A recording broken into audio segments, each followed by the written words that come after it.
Welcome back to Undercover. I'm here with Panic at the Disco. Thanks for being here, guys. How's things? Pretty good. How are you? I'm pretty good. How's life on the road? Busy. It's been great. Yeah. By the looks of our surroundings, it's looking pretty sweet at the moment. Yeah, but this is none of our rooms. Yeah. This is more your room than our room. No, fair enough. You guys are doing pretty good, aren't you? Oh, yeah, we are. Absolutely.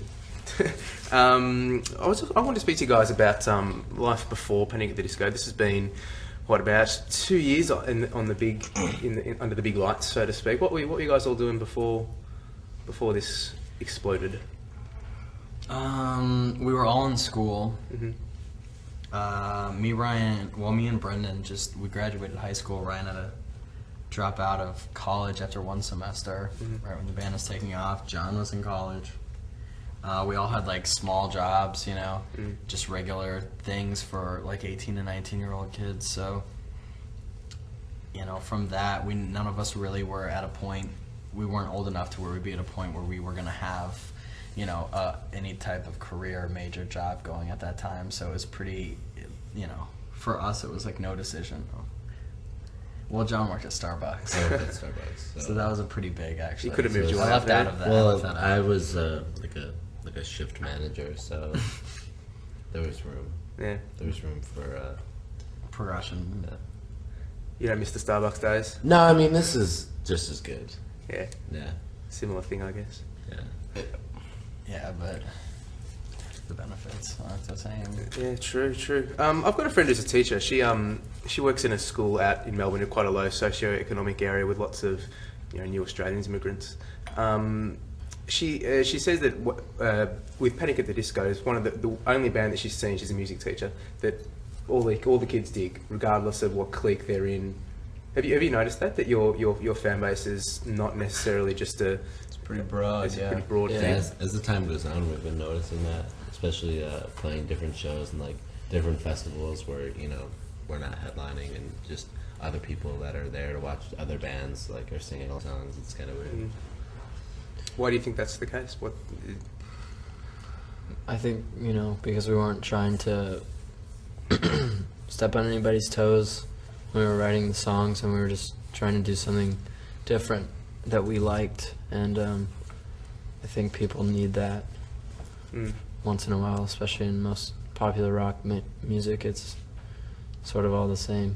Yeah, I guess a lot of the lyrics don't really fall into that, that emo trap of contrived self-loathing. What are you thinking about when you're writing those lyrics? Well, I don't know, Ryan. A lot of this stuff was stuff that I'd kind of, been observing throughout my own experience, but then I would take it and kind of put it in a different context and write sort of from a fictional aspect, and kind of allowed me to stretch the truth a little bit in some instances, and make it a little bit more interesting.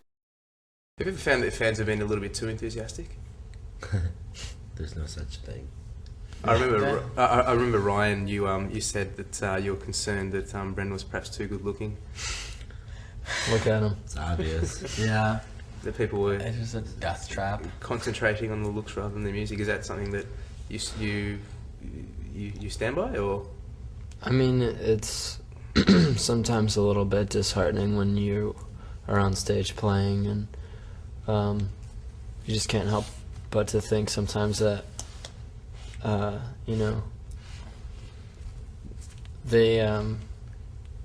kids in the crowd sometimes may be there for a different reason other than the songs, because they've got Brendan spray painted onto their t-shirt, and they're 12 or whatever and don't really understand the words, but at the same time it's better to have them there and give them that time to grow, I guess. And maybe as we get older as a band, they're also going to be getting more mature as a fan, and maybe come back to understand what it is that we're really actually doing. But they're there already, so Yeah, we've gotten a lot of criticism about having younger fans, but it's like, it's like as long as they're listening to our music, and like even if they don't really get all of it, I mean, there's even bands, back when I was right, like in 5, 6 years old, I was listening to the Beatles, and I didn't get it, but like it sounded good. And now that I'm older, like I'm still listening to them, but I listen to them in a different way, and like different CDs are like appeal to me more. And I just think that hopefully that's how it goes with our fan base too. At least the younger ones, that as we continue to grow, they'll mature and they'll start realize they'll start adapting to new things with our music instead of just how incredibly good looking Brendan and Ryan are.